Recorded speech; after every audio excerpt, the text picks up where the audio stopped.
Halo rekan-rekan, pernah bayangin nggak gara-gara satu tabung sampel darah yang tertukar di laboratorium, seorang pasien menerima transfusi darah yang salah dan berujung fatal?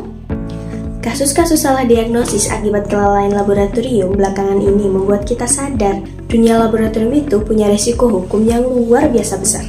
Hari ini saya dan tim bakal bedah tuntas soal malpraktik dari sudut pandang PLN. Jangan sampai kita yang berniat membantu menegakkan diagnosis malah berakhir di balik jeruji. Oke, kita luruskan dulu konsepnya. Malpraktik di laboratorium itu bukan cuma soal alat yang error. Menurut Undang-Undang Nomor 17 Tahun 2023, malpraktik terjadi jika ada kelalaian berat atau pelanggaran standar operasional prosedur atau SOP. Dalam dunia TLM, ini bisa berupa kelalaian di tahap pra-analitik, analitik, hingga pasca-analitik. Jika seorang analis kesehatan tidak melakukan verifikasi pasiennya dengan benar, bahkan memanipulasi hasil lab, ini sudah masuk ke dalam ranah pelanggaran hukum, karena di situ terdapat unsur kelalaian yang dapat merugikan pasien.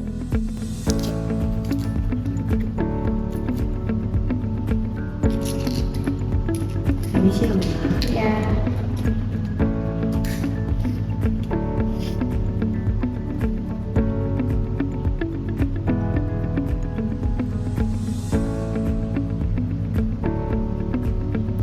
Kok gitu sih Mbak posisinya? Mbak. Mbaknya bisa nggak sih? Maaf Mbak. Mbaknya nggak praktik ya? Enggak Mbak, maaf Mbak. Ih, cepet aja. Maaf ya Mbak. Ih, gimana sih Mbaknya? Maaf ya Mbak.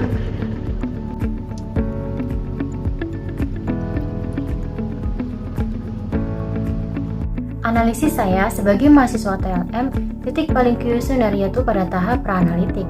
Sekitar 60% kesalahan lab berasal dari sini, mulai dari salah melabeli tabung sampel, salah input nama pasien di sistem, sampai membiarkan sampel isis.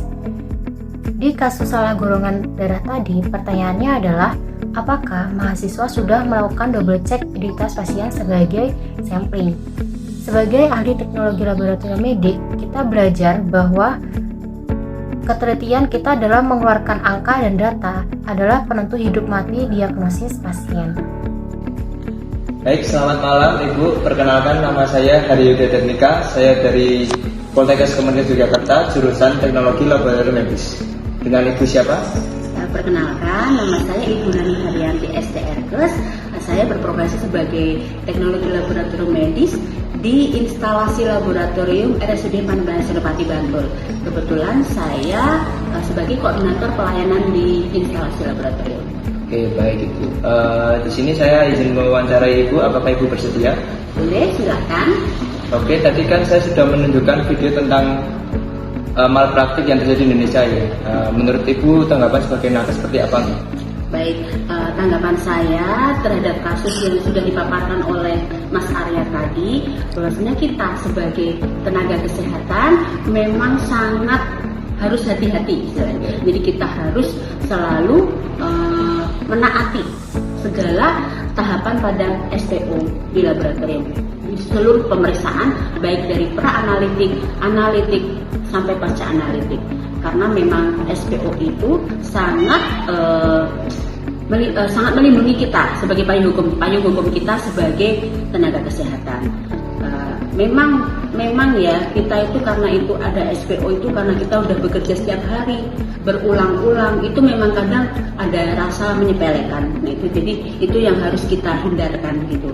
Jadi kita harus berpegang teguh untuk selalu mentaati SPO di laboratorium. Seperti itu, untuk melindungi kita dan juga untuk keselamatan pasien juga, karena hasil yang akan kita keluarkan otomatis hasil yang sudah valid, terverifikasi, valid dan juga terpercaya. Baik Ibu, terima kasih tentang tanggapannya dan terima kasih telah menyempatkan waktunya untuk diwawancarai. Sekian dari saya, terima kasih Ibu. Sama-sama, dengan senang hati. Nah, lalu gimana sih caranya supaya kita aman dalam bekerja? Yaitu yang pertama, perkuat sistem barcode atau digitalisasi laboratorium agar sistemnya aman dan terhindar dari human error.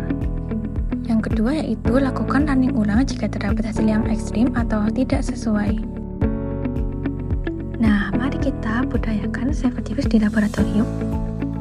Lebih baik kita meluangkan waktu 5 menit untuk melakukan recheck ulang daripada kita harus menghadapi tuntutan hukum. Menjadi TLM bukan hanya tentang keterampilan teknis, tetapi juga integritas dan tanggung jawab hukum dalam setiap pemeriksaan. Sebagai detektif medis, kita dituntut teliti dan presisi dalam hasil yang akurat, tetap kritis, teliti, presisi, dan sadar hukum. Salam sehat.